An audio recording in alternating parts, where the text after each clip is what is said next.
like a digital hologram. I don't know why it does this, but it puts the halo on my head. Right. I think it's the glare. See that? Yeah, maybe the ring needs adjustment, the lighting, but yeah. I apologize if you hear bacon in the background. We're in our cabin in Minnesota, so it's right next to just rub it in. We're on vacation eating bacon. Sorry if you all are distracted by my great life. I want to show you outside, but I can't get over there. It's even better outside. Well, hopefully you can. Hopefully we can see the beautiful view and enjoy this with you. I will. Oh my God, here we go. Oh, the light's terrible. There it is. Oh my goodness, look at that. Kind of coming into view, so that's enough. Well, I don't think Andrew will be making it to the game this weekend.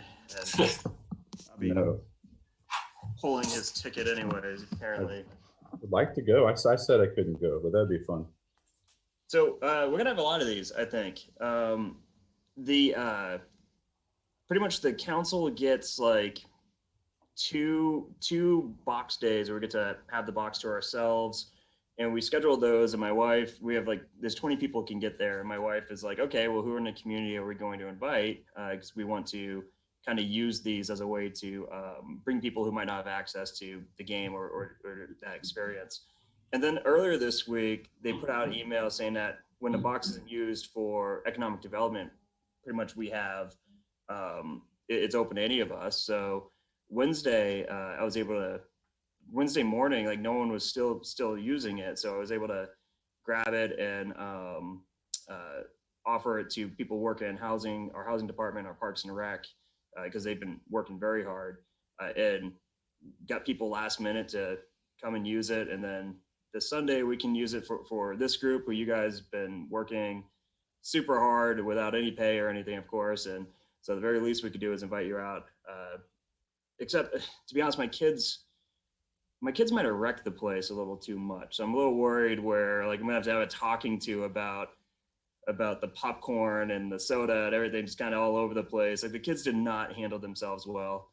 And it kind of mushed in with the other kids that were there. And yeah, it's going to be a weird conversation, I think, with legal and, and the manager. Those do look like my kids. That's weird. Did you find us on the internet? You really can't trust the internet. Do you know about Dogecoin? And just kind of make that argument. We're I don't know if we could really. It might have been Troy. Troy from Parks and Rec was there. I didn't have my eye on him the whole time. So we'll see how long they allow us to keep using this box. But for now, I have a bunch of folks down for a Sunday. I'm close to out of tickets. I think I have a couple more spots. But if you aren't able to come out this Sunday and respond to that email, then we'll have you next time. We'll definitely have you next time.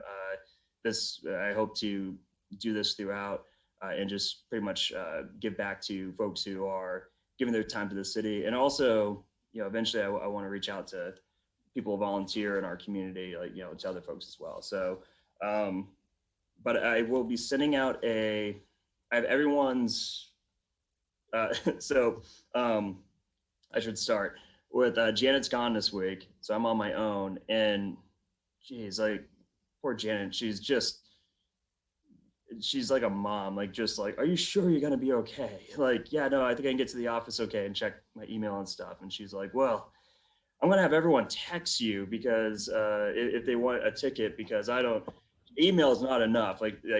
She needs the double tap. And anyway, so I'm pretty sure I have everyone on the list. I'm pretty sure I'm going to make her proud with this. And we'll be sending folks a follow-up email with you can send a link that has the digital ticket.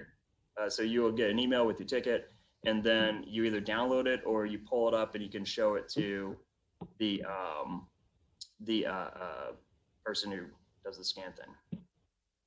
Not quite sure what they're called, but anyways.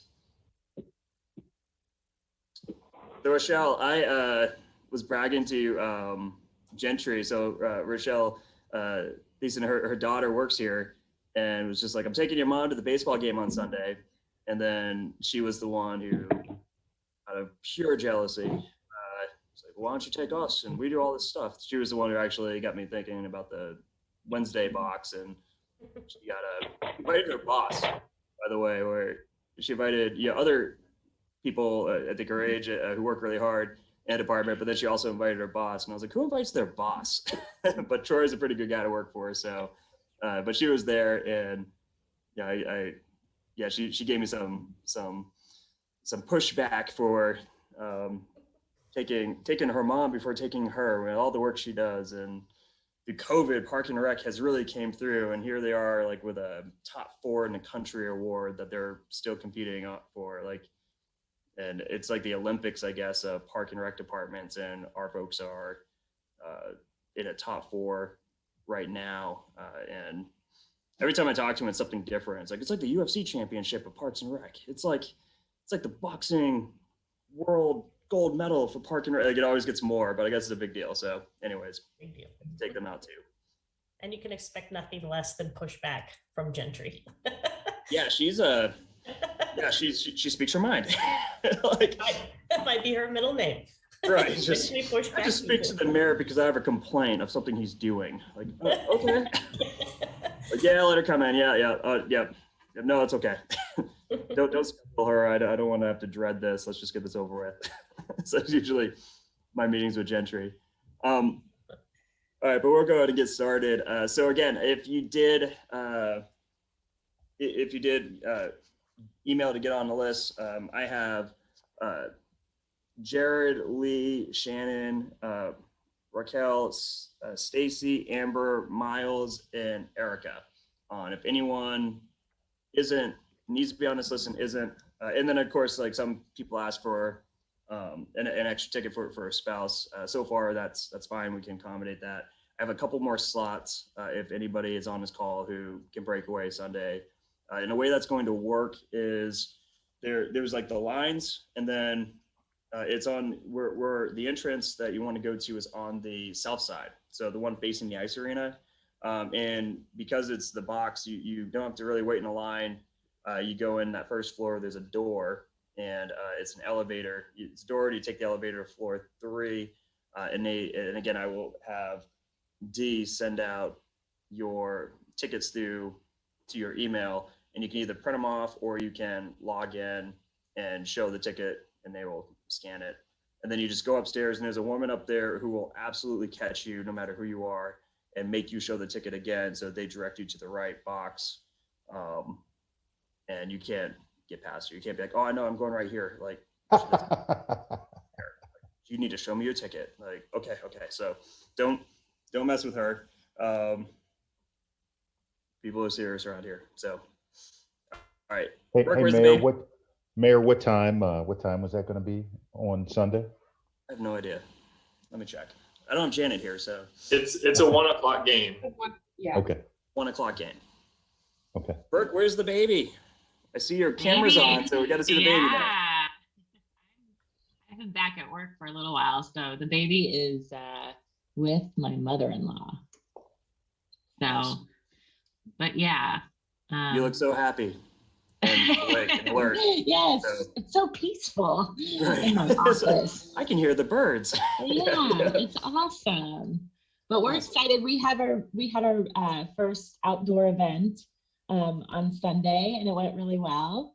And so we're really excited to kind of build those up and do more of those. And so thanks to the city council for approving it and for everybody's help here, because it was a process, but at some point I'll put it all into a document so that we can pass it along to the next person who is interested in doing the same thing. And maybe we'll have like a step-by-step, so, and then it will change and then it will change next year, and it will be worth it. Right. But that's how it goes. Well, before we get to, I guess, the agenda, I'll just start off by saying that, because I don't want to forget, we announced yesterday that there is some national art organization that is offering, I think, $75,000 in Wichita to team up with local artists to create pretty much like front stages or almost like front decks, front porches. So it's a porch project. But the way I'm picturing this is like pretty much they create like an outside area for businesses to expand using the open air ICT and then utilizing this opportunity so that we could highlight local art and create like a much more, I guess, much more obvious outdoor space. So I think that we're gonna have some cool cool things happening this summer, kind of mushing open air ICT with this other opportunity. Will that be through the city, or how, like if you want to stage at your business, how do you, is the city deciding where those stages go? Like how is that working? Shannon, do you know? I believe that's being coordinated through downtown Wichita, through Emily Brookover. Hook me up, Shannon. I want a stage made out of a porch. I would also like one here at City Hall. So there you go. I think I'll chat with Emily and get some more details, but I'm pretty sure that that's where that's going through, who's administering all of that. Yeah, there's some cool stuff happening. Just an update briefly on our last meeting. We do have some ARPA. ARPA is what we're calling it now. It's the Federal Relief Act that we can utilize for small business and small business development. So part of the discussion last time about different permits and different I think ways that we could help I guess small businesses even kind of stimulate, create more of these outdoor type events. We're having conversations about that, and I have your list, the list that we made last time that I'm going over with the manager who creates the budget. So hopefully we can get some of that going as well. And we have some opportunities this summer. I think we can really hit the ground running. So we're working on that. So with that, let's go ahead and get started. It's about 15 minutes in, so we're pretty much on time. Welcome. Does everybody get the minutes from the last meeting? And if so, is there a motion to approve the minutes? There's no changes. Amber, Motion approved. give me a motion. Okay. Andrew's motion has made the motion, I believe. Who seconded it? I'll second Amber it. seconded it. Excellent. All in favor of approving the minutes, please say aye. Aye. Aye. All right, all opposed, same sign. You guys have it. All right, so we're gonna get in just for a brief overview with our friend Wayne Bell go Wayne. All right. Good morning, Mayor, and good morning, everyone. Very, very briefly, I really just want to raise awareness of a few things. So SBA announced we announced our Community Navigators funding opportunity, and I anticipate a good number of organizations from around the state will be applying for that program. It really pertains to entities that are working with small businesses. So we're talking about chambers, and particularly chambers such as obviously the Wichita Regional Chamber, as well as the Wichita Hispanic Chamber, the Heartland Black Chamber of Commerce, so on and so forth. And we've provided a lot of information already to those entities and had good discussion.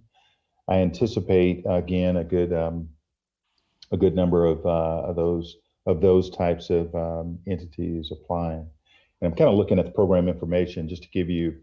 So this is a grant competition, basically, or not a competition, but a grant program that's going to give them anywhere from $1 to $5 million for a 2-year performance period to continue to assist their clients and business owners that are working with them in terms of getting them connected to resources, developing their business plans, helping them with other aspects of their business so that they're able to move forward with all of these various opportunities that continue to come up.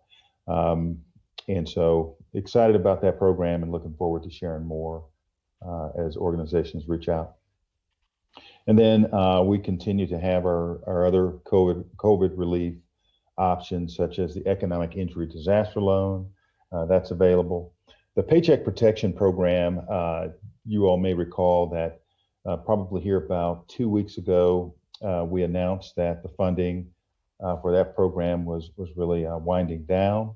And then we announced that only CDFI lenders or community-based or lenders that were more nonprofit and mission-focused lenders, that would be able to participate in the program.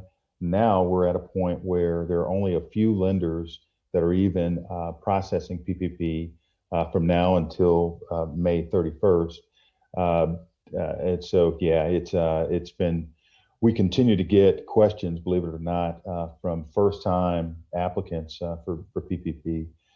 So we're sharing information, but it's a very, very limited number of lenders that are even remaining to take additional applications. Beyond that, the Restaurant Revitalization Fund, that has pretty much the program funding has been nearly exhausted. There are still funds available for those food service businesses that had gross receipts below 50,000 or 50,000 or below. And so we're continuing to encourage those that reach out to us to apply. And I'm hoping that there will be additional funding in the future for that program because there obviously was widespread interest. And the Shuttered Venue Operators Grant Program, that continues to be available. Perhaps Jesse or Adam will be able to give a perspective on that. And that is really my summary, Mayor, of our resources. And if there are any questions, I'd be happy to take those. Questions for Mr. Bell? I got a question, Mr. Bell. Regarding RRF and EIDL, where are they at, do you know, in the process of notifying applicants for expansion of the EIDL program? We've done our part on the day we were able, and then I've just been sitting here waiting. Yeah, thanks, Andrew. All I know is that process is probably, you're probably about 30 days or so in terms of when you're going to, receive a communication that confirms you've been approved, for this modification. And so I would ask, how far along are you in that time frame? I've just for the record, I have submitted my loan modification and it's in processing. So I'm through the process. It's just a matter of once you hit submit and it's waiting, how long, are they expecting that to be another 30 days or is that shorter? Was it, so that's my question. Has it been from the time you submitted, has it been 30 days yet? No, I think we have completed our loan modification maybe less than 2 weeks or right at like 10 business days. Okay. So, yeah, that's what we're being told internally is about 30 days. But the other thing too, if you and any others that you may watch this later or anyone else that may be on this now, if you would email me at wayne.bell@sba.gov, I need the application number, and I can ask our team members to review the status and perhaps get it, to get a quicker review. So if you guys could email me your loan number, we'll take it from there. My other question about RRF was just simply, I've heard multiple data points about that program and it's exhausting its funds, but yet I don't know if they've completely dispersed those funds. I think it gets convoluted between when you hear the requests from disadvantaged businesses or vets or like the pre-group that was supposed to have been released, I think 4 days ago. So to the rest. And so, but I never could understand when where they're at as far as like the funding goes. Like, I know it's the requests are greater than the amount they have, like by $50 million, but our 50 billion, where is it at? Like, as far as like those of us that got our applications in at 11 o'clock the day that it opened, that we had to wait the 22 days. Are we just not gonna, are we done? Is it over? Yeah, I think the agency anticipates the funds being exhausted due to the widespread response in the priority groups or by the priority groups. The funds have not, the 28.6 billion hasn't been dispersed, but because of the, kind of the preliminary qualifications being met, the applications that came in seem to all meet the eligibility requirements and that sort of thing. So now it's going through the review, but just on the applications that came in from, the women-owned, the veteran-owned, and the socially or economically disadvantaged, community. So based on the applications that have come in, the agency anticipates, we're going to the awards to exceed or to, we're going to pretty quickly achieve that 28.6 billion because of the amount of the applications that have come in and the level. So in short, the funds have not all been dispersed. And I'm not sure how far along they are in those disbursements, but it's anticipated that it'll be exhausted before they even get to the broader community. Yeah. Further questions for Mr. Bell?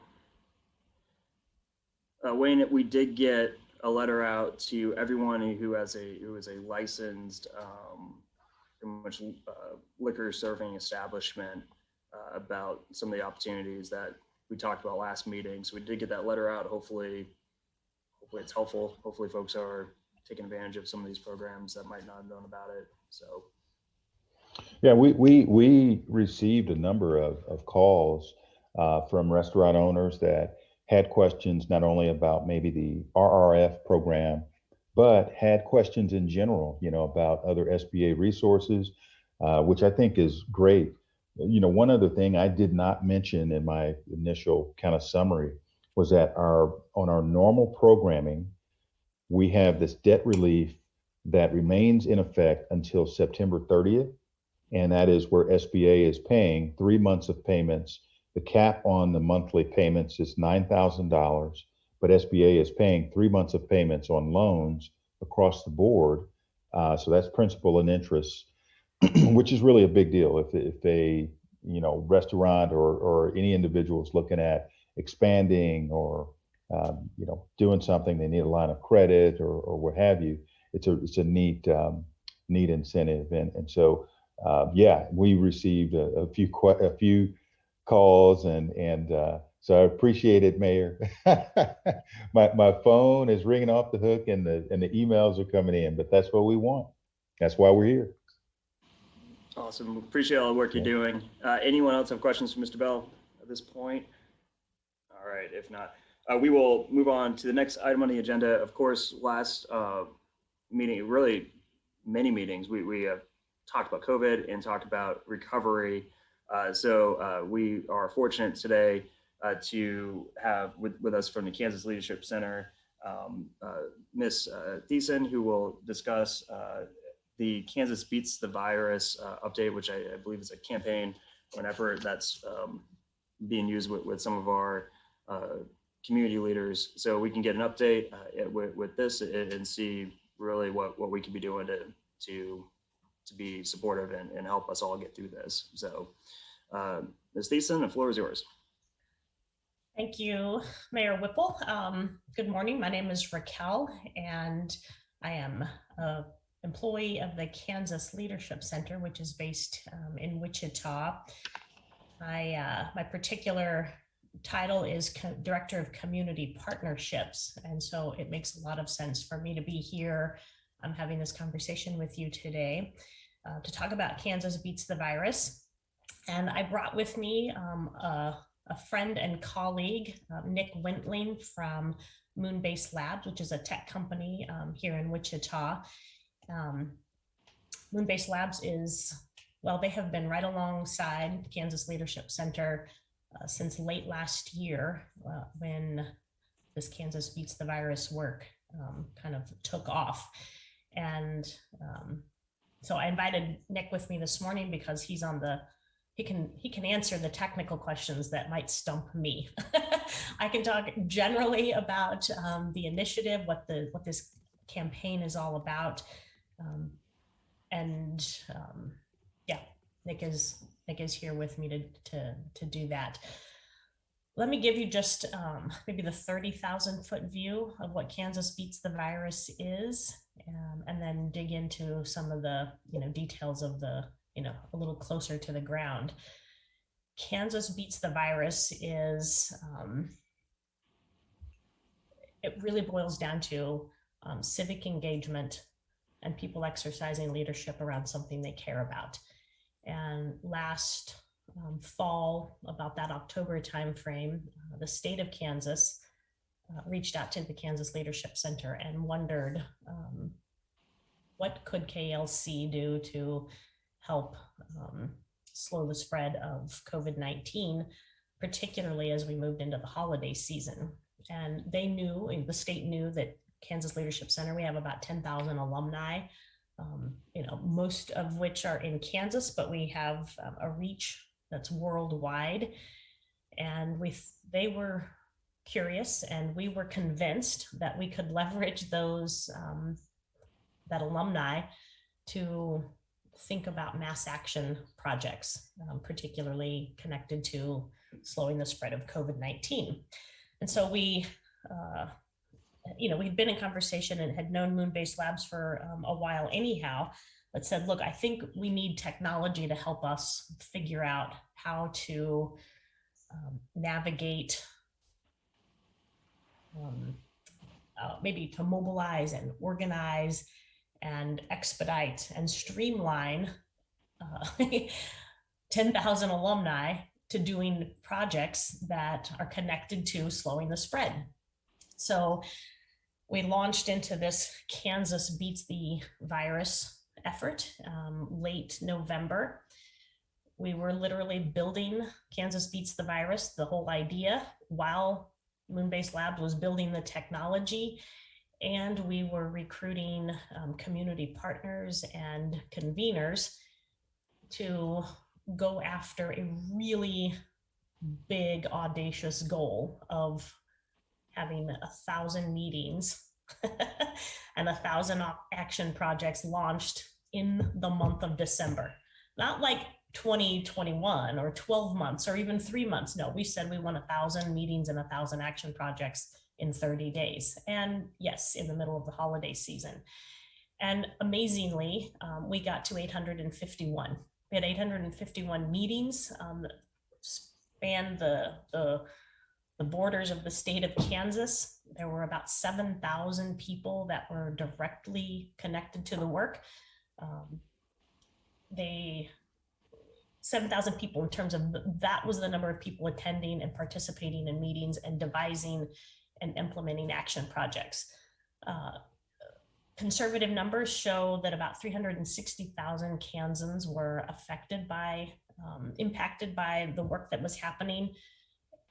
We're not going to take credit, but it's hard to separate the work of Kansas Beats the Virus in December and the downward tick of the number of COVID cases in Kansas compared to other states surrounding.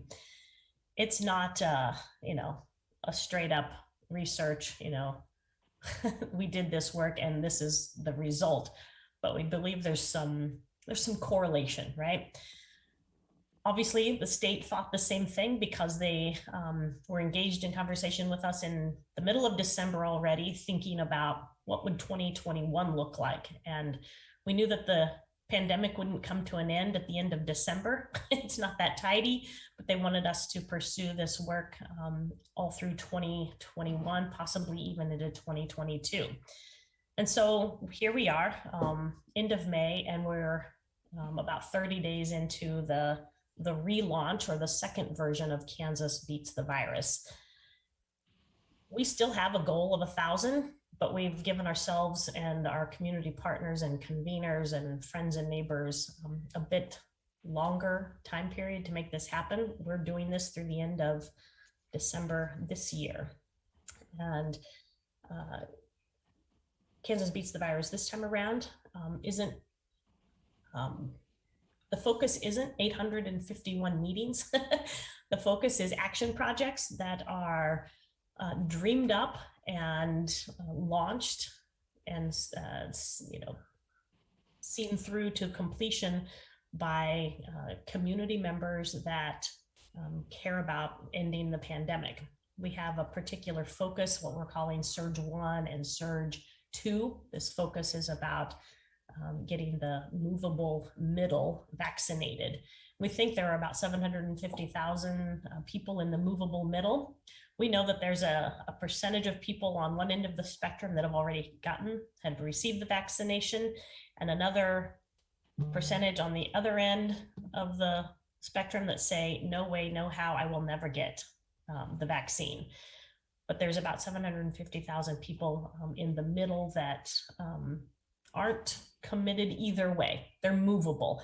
And so that's what this first couple of surges is all about. How do we move that movable middle towards receiving the vaccine? And so we're leveraging, again, our alumni, community partners to dream up and launch community action projects. And that's where the Kansas Beats the Virus app comes in to the mix. And that's why we're using Moonbase Labs to help us streamline and organize and mobilize all of this work.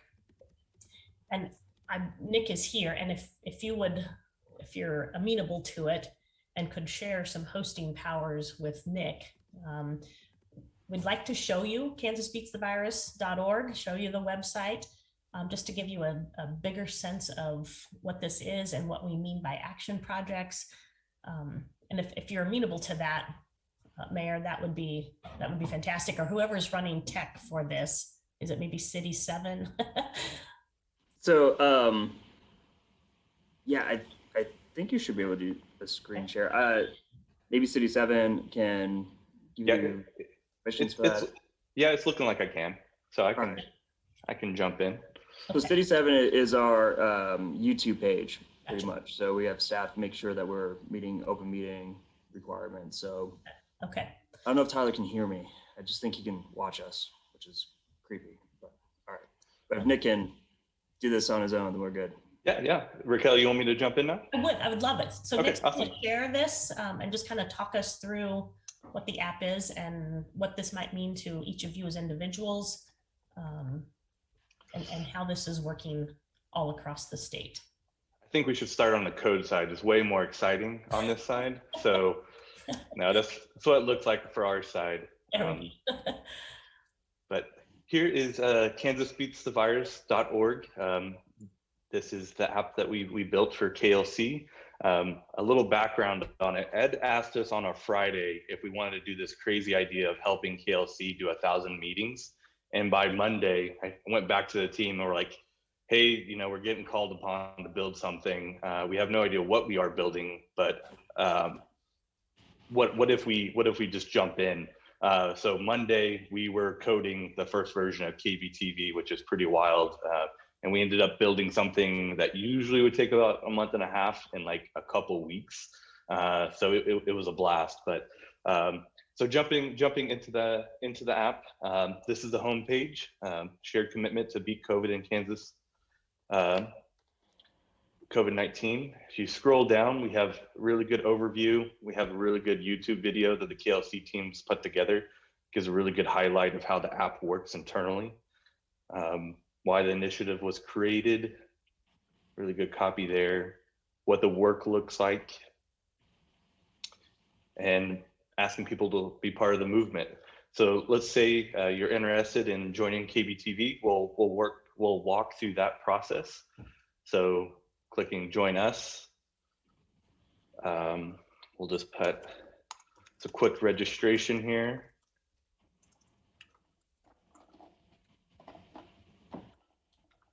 It's 1990. Yeah, go ahead, Raquel.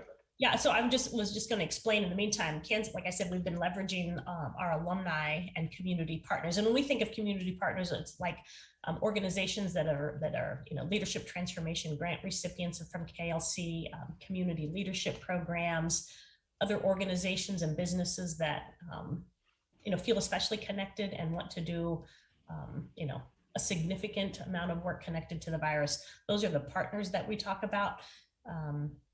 And they are registered users on the site, just like individuals that maybe you all. So like, I see Amber at the top of my screen. Maybe Amber wants to host a meeting and launch an action project with a team of, friends and neighbors or colleagues, whatever. There's places in this for partners and places for individuals. So I'm gonna pause there and let Nick keep going. Perfect. Yeah, so after you register, the next option that you have is create or join a organization. So we'll go ahead and act as if we're one of you and just create a new organization. Which organization, the type, called business, Wichita. You can see this is open to faith-based organizations, nonprofits, for-profit business. There's nobody that nobody's left out. I guess that's the idea. You want to help with beating the virus, then there's a place here for you. Organization. After creating the organization, we drop you on this dashboard, and here there's a couple options that you have right at your fingertips. You can onboard members of your organization just through this add member button up here.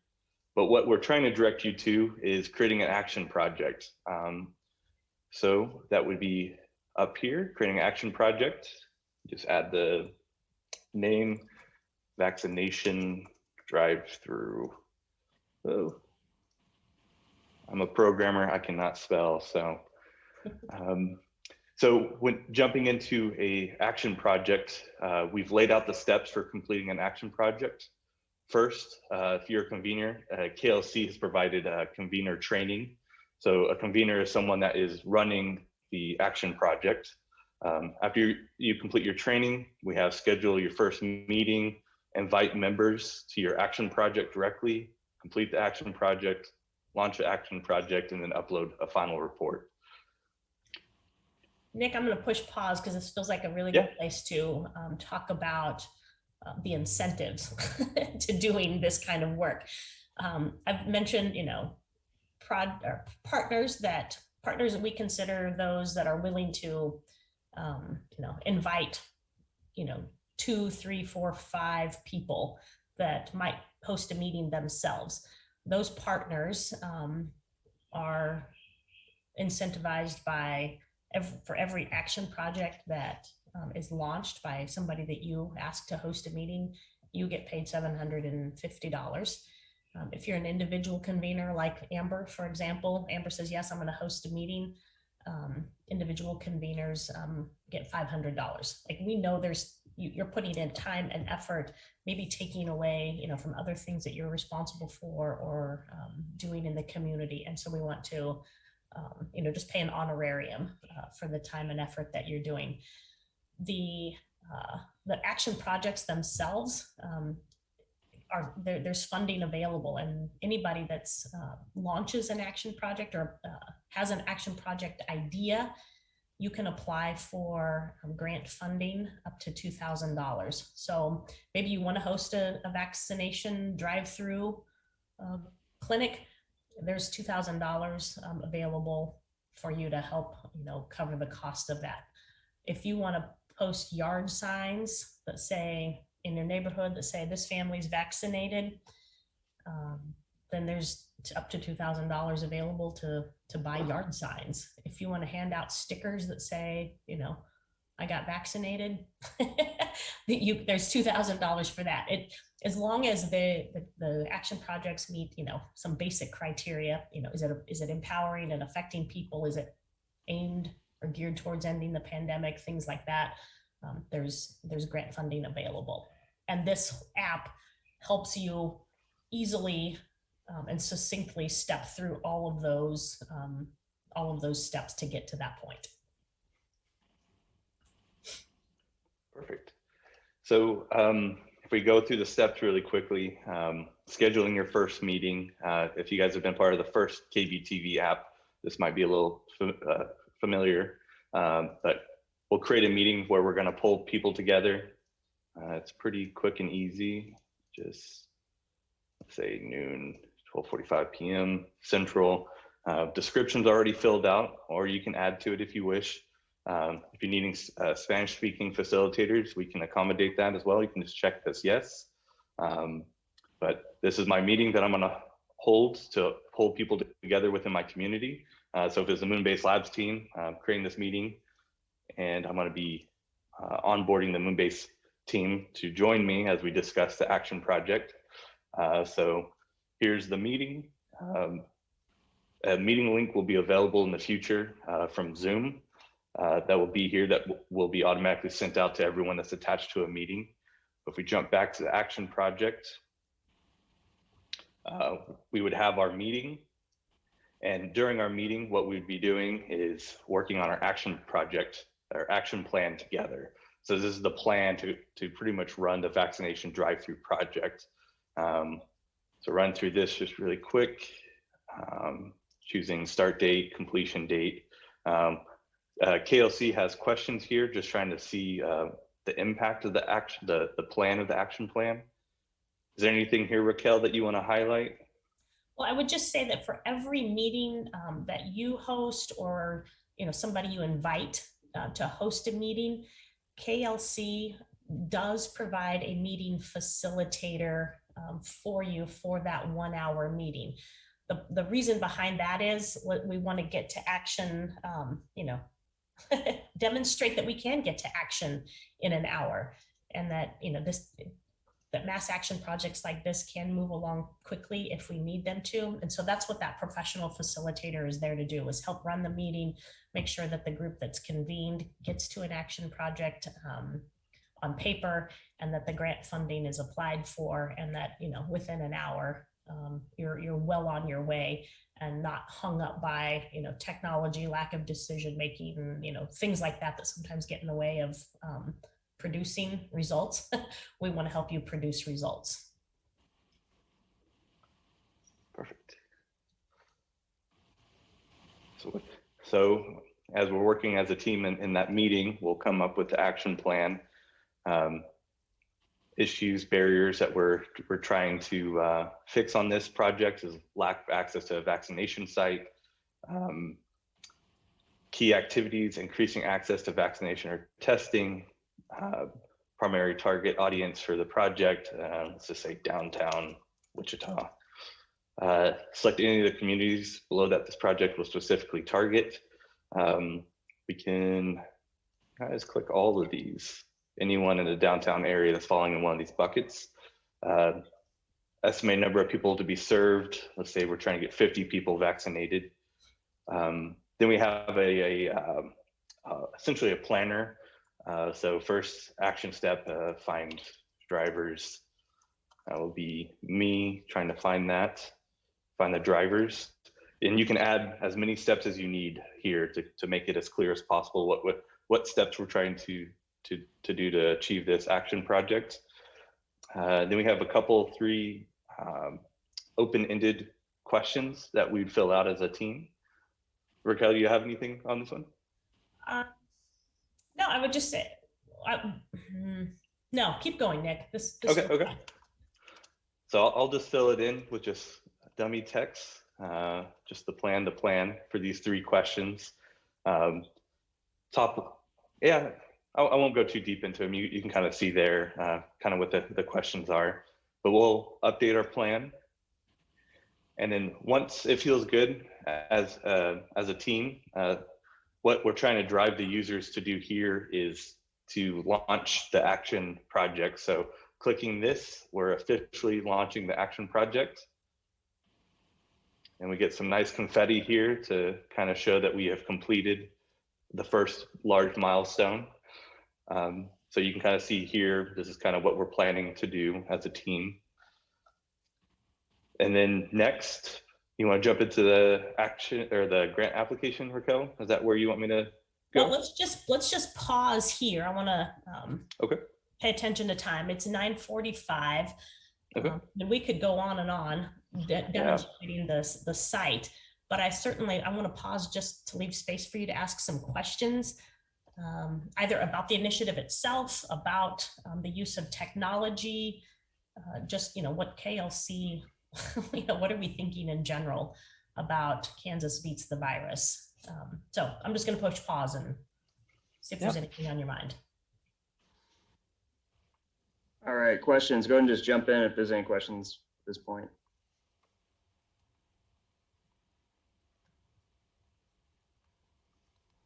Did anybody participate in Kansas Beats the Virus back in December? Anybody from here? Yeah, Yes. I did with a couple of different groups. Okay. Yep. Likewise. And I know that Andrew did as well and is involved this time around too.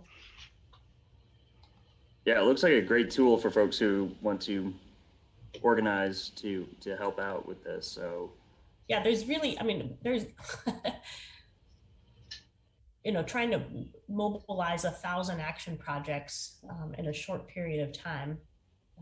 We have to use technology to make that happen. But,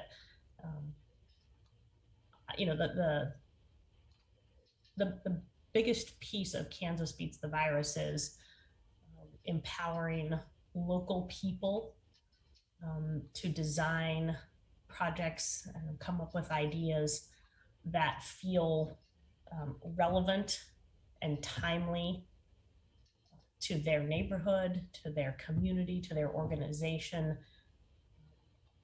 Yeah, empowering people to move forward on something that they care about, and with the hope of making progress. And in this case, it's about progress on COVID-19, like bringing that pandemic to an end in Kansas once and for all. That obviously, Kansas can't be an island and the only place in the nation where, COVID doesn't exist. And we're not responsible for what happens in other states, but a couple of the Kansas Leadership Centers or leadership principles revolve around the idea that exercising leadership, it might start with you. You might have an idea, or you might be willing to be a meeting convener or a host for a meeting of something like this, but you can't do it by yourself. Kansas can't do it by itself, and us as individuals, we can't bring the pandemic to an end in our neighborhood or our state or our community by ourselves. We have to have people that work with us. And that's part of what Kansas Leadership Center promotes just in general. The other thing that we feel super committed to or believe strongly in is that anybody can exercise leadership anytime, anywhere. And what I love about Kansas Beats the Virus is we're living out that principle. It doesn't matter what your title is. It doesn't matter whether you have authority. It doesn't matter. And I've been a mayor myself in Newton. It doesn't matter if we're the mayor. You don't have to be the mayor. You don't have to be, anybody with formal authority to say, look, I care about, XYZ. I care about ending the pandemic, and this is what I want to do in my neighborhood, or my organization or my faith community. So yeah, it's Kansas Beats the Virus is obviously about a pandemic, but it's also about bringing the principles of leadership to life in Kansas around something that kind of matters, probably matters a lot to all of us. We have 57 organizations that are partnering with KLC right now. I don't know, Nick, are we close to 200 individual users? I think we surpassed that. Yeah, for sure. So, like I said, we're aiming for 1,000 meetings and 1,000 action projects by the end of December this year. We know that it will happen in surges. And we know that some partners will do 20 or 30 or 40 of these meetings. And then we'll have, 200 individuals that say, I want to host something, in my organization. So no matter how deeply you want to get involved or how long you want to play the game, there's a place for you. And, there's a team of people between KLC and Moonbase Labs and contractors that will help get you onboarded if you're interested. And the technology is there. Zoom included, because all of these meetings are happening virtually. The technology is there to help make this easy for anybody to, play, using a baseball analogy, you can come up to bat one time, or you can play an entire, play the whole tournament, through the rest of the year. So whatever level you want to get involved, we would love to have you. And gosh, yeah, Nick and I can just, we can answer questions on the process side, on the tech side. All you'd have to do is just get a hold of us, and we'll help you get started. Are there any questions about this or about getting involved? And of course, you can go to the website and shoot emails if there's a way to contact you guys if. Yeah, absolutely. I mean, even if you go to kansasbeatsthevirus.org and sign in as an individual user, there is a resource page that's full of there's a really great FAQ. There's that video that shows you like, oh, you want to be a convener of a meeting, here's how you do that. There's a help button that takes you to a place called Help Scout, and that it comes directly to people here at KLC. We can answer those questions, and Moonbase Labs is there also to help answer those questions. And then, I guess I would say use that help button if you have something in particular that you want to know or how to get involved. But I'm going to put my email in the chat bar. Perfect. Reach out to me directly. All right. Well, we appreciate you being here and supplying your email so we can utilize these resources. One of the discussions last week, of course, was not just about, if we get any opportunities to help small businesses with funding coming in from the federal government, but that conversation switched to the best help we could do is beat this virus. And, I think it really does take all of us. And one of the reasons why Wichita is doing better than comparable cities is because we have a community that has been willing to take this thing head on, and we continue to do so. So I think we appreciate these resources. I didn't know they were there. I should have, but I think that folks who are on this call have already become familiar with some of this and getting a word out so that other folks can. I think it's very important. So thank you for that. And I forgot you were a mayor. I think Gentry's told me that like 100 times and totally forgot. But anyways, so I'm glad that got someone who understands what it's like on a call too. So well, we didn't have any pandemics, and we weren't virtual. I actually had to show up at the old city building to make our meetings happen, and we didn't have anything on this grand of a scale to rally a community around. So I don't know. I understand your role, and well, I'm just glad I'm not an elected official. I understand your role, and I'm glad I don't have to do it. Very good. Right. So I don't know. I appreciate your service. That's you're in a particularly unique spot. I would have thought. It's been a heck of a year. Just like everyone on this call, just really this time last year, I think things were very uncertain, and then getting people together to navigate this. I mean, I hope we're, unless we see something crazy with a variant, we're on the towards the end of this thing and trying to get back to normal. We just approved 41 outdoor permits and food trucks and events a couple of weeks back, and I love one of my friends actually referred to it as like, oh, it's like a reverse Lent, that like for being good for the last year, now we need to go and divulge ourselves into to outdoor festivities and drinking and food trucks and music and just to get back out there. So I think Kansans really want to get back to normal, and we have the really the community that's doing so responsibly. So it's going to be good. All right. So with that, any further discussions? I see we have some folks who jumped off or at other meetings. It's too bad the Harkeys jumped off. They're having Snoop Dogg come to town And I think that since I'm inviting everyone here to a ball game, they should be inviting us to a special Snoop Dogg box VIP experience. That would be nice. But apparently they jumped off before I could bring up the subject. They probably get it brought up quite a bit and have now learned to jump off before meetings before the agenda is finished. So anyways, we'll make sure to reach out to them though. Have a meeting or so over at the Wave now that that's reopening. All right, so is there anything else for the good of the group? Again, we are doing budget discussions right now. And it's very strange because we're not voting up or down on stuff. It's by consensus, which also sometimes turns into whatever the manager heard. So it's fluid a little bit because sometimes someone has a really good idea and then like, oh yeah, it's a good idea. And then like we find out later it wasn't actually incorporated.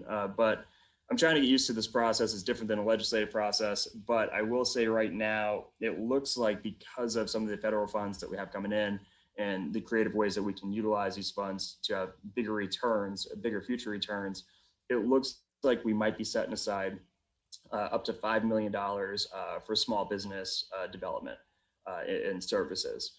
That's a pretty big chunk. We also have $5 million we might be setting aside for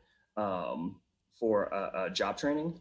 That has a lot of really good potential, and another $5 million. There's a couple other categories, but these were like future investments. But I think the job training and a small business pot are really going to help us out here. So as we start, and right now if it goes for, we haven't voted on this, we're still putting it together. If it keeps going forward the way it does, and these items hold, these will pretty much just think of them as just pots of money that we can utilize and develop programs to get the most bang for our buck. So I'll be leaning on this group to help out with that as well, where it's not just writing a check over to something. It's actually, we need to be creative and make sure that we're utilizing and investing this money into growth and opportunities. So we should think about some of that.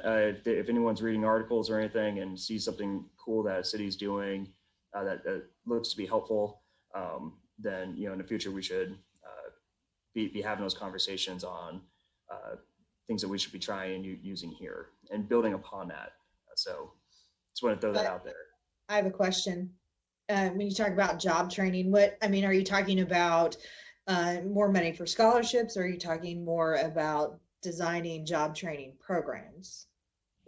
So this is a bit of, once I get everyone at a livable wage here, the virus under control, and also maybe little things, right? Civil rights protections I've been working on. I'm also working on in the background kind of a dual training type mechanism where we could, because you have the one path to training is through the traditional higher education path. That's WSU Tech, that's WSU, that's our other private schools around here. It's a formal track of training that a lot of times we go towards. However, we have a opportunity on this end to do more vocational type training. For example, here at the city, we can train people to get your commercial driver's license, and we need bus drivers. Well, the problem with bus drivers is that the private market pulls them. And now they're working for Hutton, they're working for someone else, which means, more people have opportunity. So we should widen that pipeline. So how do I get more, utilize our abilities to go into maybe community centers and offer weekend boot camps for parents who want to get trained, and then also have wraparound services where our Parks and Rec department will pick up the kids for those families, take them to a camp for the day while mom and dad get trained. And then at the end of that, have a job fair with our city bus company and anyone else who wants to come in and interview these folks. So that's a different, I guess, lane that I need to work on as well. And we could do that with manufacturing. We could do that with other different types of credentialing, working with our friends over at Workforce Alliance. They have a lot of credentialing. They just, no one knows about it. They lack what I call heft, where we're not pushing it hard enough. So my goal is to have anyone who has the ability and the desire to get a formal education and to put that time into going to class to have that opportunity. But also we have a lot of folks who went to college, it wasn't for them, don't want to take algebra, but really will take an opportunity to show that they're hardworking and will go through these classes and then at the end have a job opportunity. And then I have to find a way to tap into untapped resources, such as maybe our, now I'm just getting way out on a limb on my ideas here, like maybe our district, our district court on juvenile court, where can we utilize some training programs for kids who maybe made a mistake, and instead of having that kind of school of prison pipeline, to alter that so that folks who actually will have more of an opportunity outcome as a condition of their diversion or probation. So how do we kind of fill in these employment gaps and widen that worker pipeline? So those are the conversations I'm having, and I don't know, kind of in an idea phase. So hopefully we'll get there. So, so I have a 7-month transitional employment program that we do those kind of things. So, very much be able to, our goal is to expand our manufacturing and those kind of things in the transitional employment. So we would very much like to be part of those conversations.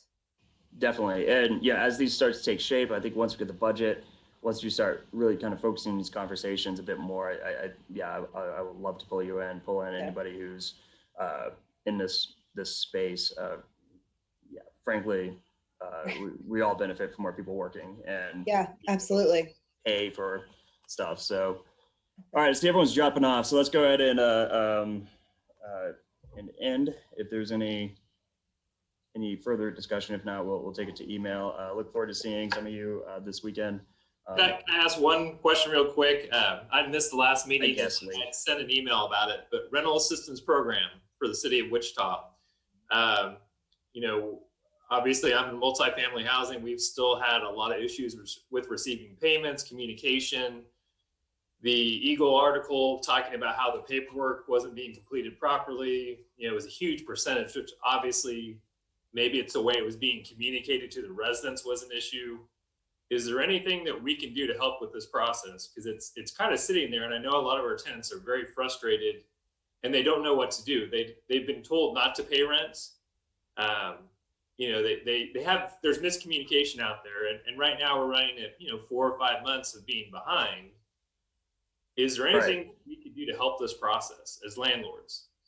So yeah, right now, like we just hired I think 20 temps. We are hiring I think a total of maybe 8 more full-time. We're staffing up. We have people in our basement right now, in the mail room that we turned into office space because we're out of space here at City Hall for these folks to start processing at a higher level some of this, some of these applicants. The thing that's interesting is we are ahead of the state's program as far as getting money out and getting this program off the ground. However, with the nature of this, as you mentioned, 4 months, you got people who needed this money yesterday, landlords and tenants included. So really one of the goals with this is to work with landlords and to work with tenants to ensure that we have the paperwork that we need. It's a much lower bar than Section 8, but it's still a high enough bar in which we're able to weed out fraud. We've had people who are committing fraud and have to weed them out. So there might be opportunity, and maybe you can shoot me an email or definitely shoot Sally an email on as a landlord, what can I do to help produce the documentation needed? Because I think sometimes tenants, particularly if you're behind on rent and you're going through this terribly stressful time economically, getting a notarized paper from, note from someone might be really exhausting, particularly if you don't have your car, if you lost your car because you weren't making payments on it. So that would be something I think you could get done probably really fast. You probably have someone in your front office who's a notary. So I think that figuring out a way to kind of team up with as a landlord with the city, and that was part of the original, I think, goal, to help process some of this stuff would be important. So let me talk to Sally a little bit more about how we can bring landlords into this a bit so that we can get this process going, because you have a shared interest in ensuring that your tenants have what they need until they're on their feet. Yeah, because I think we could, but again, we are beefing this thing up at a very high rate, and we are hoping to kind of smooth out a lot of the kinks as we gear up. So. And I would definitely say over communication to the tenants that are applying for this would be extremely important right now, because I know a lot of them are very anxious about this. We have made a commitment. As long as they're going through this process, we're not evicting anyone. We just, obviously want it to move a little quicker.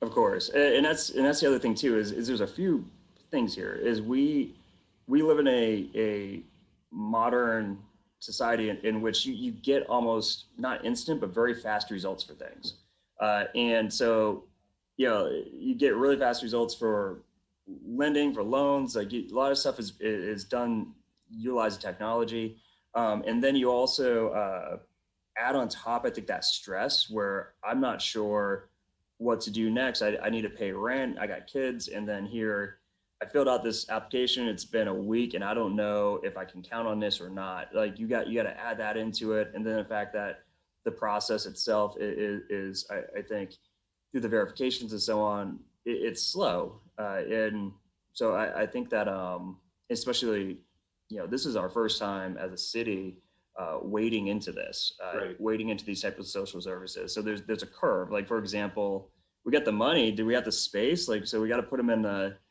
in the basement, in the crypt pretty much, and have access to folks to internet down there and so on. So like we're doing the best we can. There's some growing pains with it, but I want, if I don't have the answers, I want you to know, like, I feel like I understand the issue here because of the compounding factors of stress of people are applying because they are behind and so on. So we are doing everything we can to speed it up. Okay. And we should have less red tape than like Department of Labor had. Like that's the other thing too, is I think people think, well, Department of Labor is a nightmare and now this is going to be a nightmare. So I think people are kind of going in with this terrible experience that they had before and having that carry over. But I think we could do a better job with this because we have less.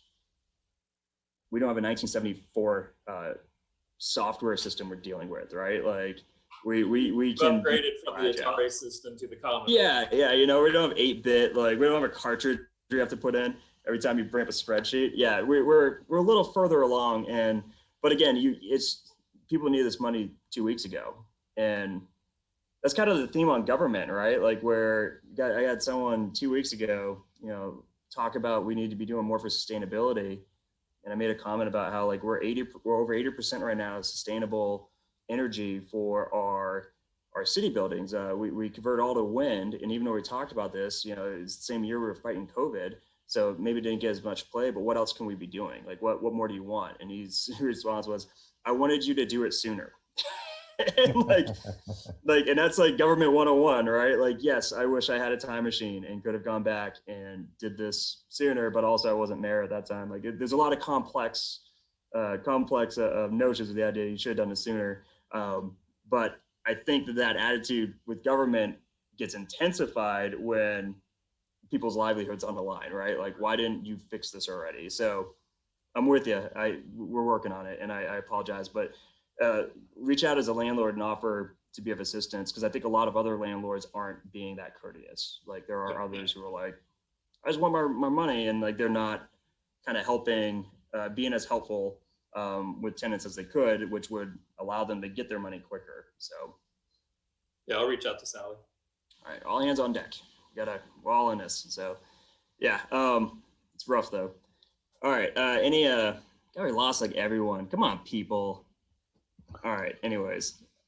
What am I? What are we? Chocolate? Okay, I got Amber and I got Lee. And I got Lee. All right. Thank you, Miles. For the love of God, someone's actually. Thank you. Everyone else just has the camera off. God knows what's going on. Anyway, I'm out of here. I gotta go. Thank you guys. We are adjourned. I'll see many of you this weekend. Looking forward to it. All right. Have a good one. Bye-bye. Bye. Great weekend.